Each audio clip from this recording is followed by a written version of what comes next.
بسم الله الرحمن الرحيم.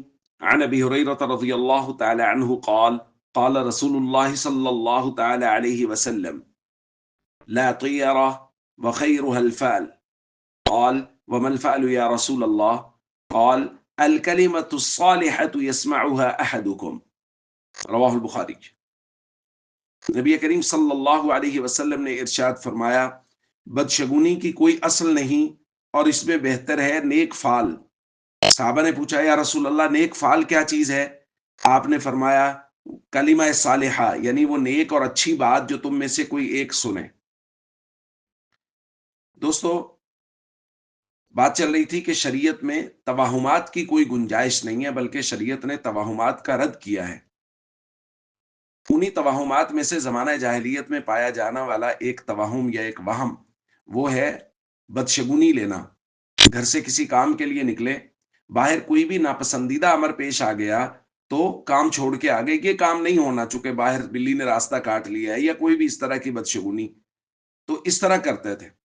عام طور پہ یہ بھی کیا کرتے تھے عرب لوگ کہ گھر سے نکلے کسی کام کے لیے، کوئی پرندہ بیٹھا ہے درخت پہ تو اس کو اڑایا، اگر وہ دائیں اڑ گیا تو مطلب کام ہو جائے گا، اگر وہ بائیں اڑ گیا نہیں، کام نہیں ہوگا، واپس آ جاتے تھے۔ تو نبی کریم صلی اللہ علیہ وسلم نے باقاعدہ اس کا رد فرمایا اقر الطیر علی مکیناتیہا، پرندوں کو ان کی جگہوں پر بیٹھا رہنے دو، ان کو نہ اڑایا کرو، کہ اس سے کوئی بھی فیصلہ نہیں ہوگا کہ کام ہوگا یا نہیں ہوگا، بلکہ اپنے کام کے لیے جاؤ اللہ پر بھروسہ اور توکل کر کے۔ حضرت معاویہ بن حکم سلمی بیان کرتے ہیں کہ میں نے نبی کریم صلی اللہ علیہ وسلم سے بہت سے سوالات کیے، ان میں سے ایک سوال میں نے کیا، کننا نتطیر، یا رسول اللہ ہم زمانہ جاہلیت میں بدشگونی لیتے تھے بسا اوقات۔ تو نبی کریم صلی اللہ علیہ وسلم نے فرمایا، یہ بدشگونی ذالک شیء یجدہ احدکم فی نفسی، کوئی بھی آدمی اپنے دل میں جب ناپسندیدہ کوئی کام دیکھتا ہے تو اپنے دل میں ایک چیز پاتا ہے کہ یہ کام نہیں ہوگا، جس کام کے لیے میں جا رہا ہوں یہ نہیں ہوگا، سانپ آگے سے گزر گیا ہے، بلی نے راستہ کاٹ لیا ہے۔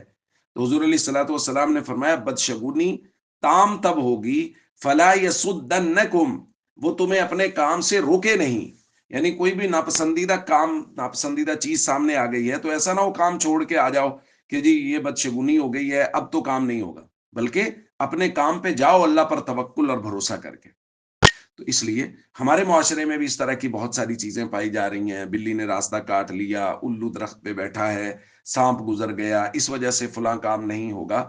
اس طرح کی کوئی بھی چیز شریعت میں نہیں ہے، اور نہ ہی شریعت میں ان چیزوں کی گنجائش ہے، بلکہ شریعت میں تو کہا گیا ہے اللہ پر توکل اور بھروسہ کریں، اور جس کام کے لیے نکلے ہیں اس کام کو پایہ تکمیل تک پہنچائیں۔